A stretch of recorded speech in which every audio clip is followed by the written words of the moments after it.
Verb tenses are often the hardest part of grammar for anyone learning a new language. In this Spanish verb book, there are 501 verbs, 15 tenses per verb, and 6 conjugations per tense, which is over 45,000 verb conjugations. So how's anyone ever supposed to learn that? And then you're going to go subjunctive mood in the plusquamperfect aspect. I don't even know what that is in English. I was never good at grammar, even in my own language. So in this video, I'm going to show you how to create a notebook verb map. If you're new to my channel, I'm Tony Marsh. I'm a former military linguist, and since 2010, I've been creating methodology designed for you to teach yourself any language. Here's how the verb map works. You write past, present, future, conditional across the top, and it has to be in that order. What we have here is what I call a verb timeline. Notice that in these verb books, they never put past, present, and future on a timeline, but that's a huge miss because why not organize it that way? We think of time as being on a timeline.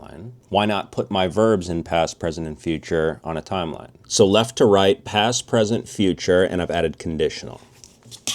That is what we call tense. But we also need what's called aspect.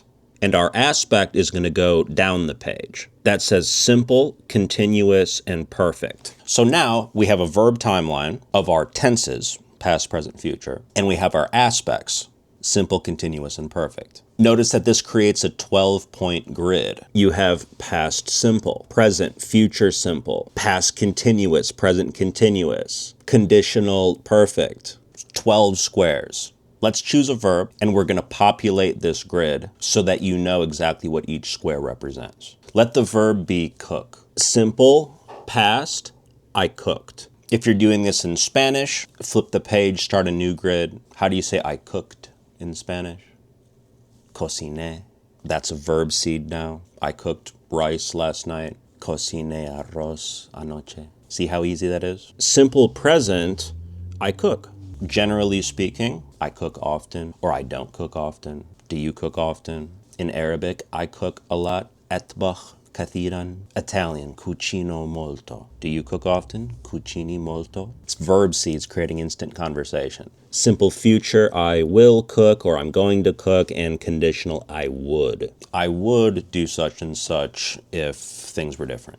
Go back to past, I cooked. Come down a line to the continuous row. I was cooking. What were you doing when I called? Oh, I was cooking dinner. It's called continuous because it was happening. It's sometimes called progressive. That's aspect. Tense is when it happens in time.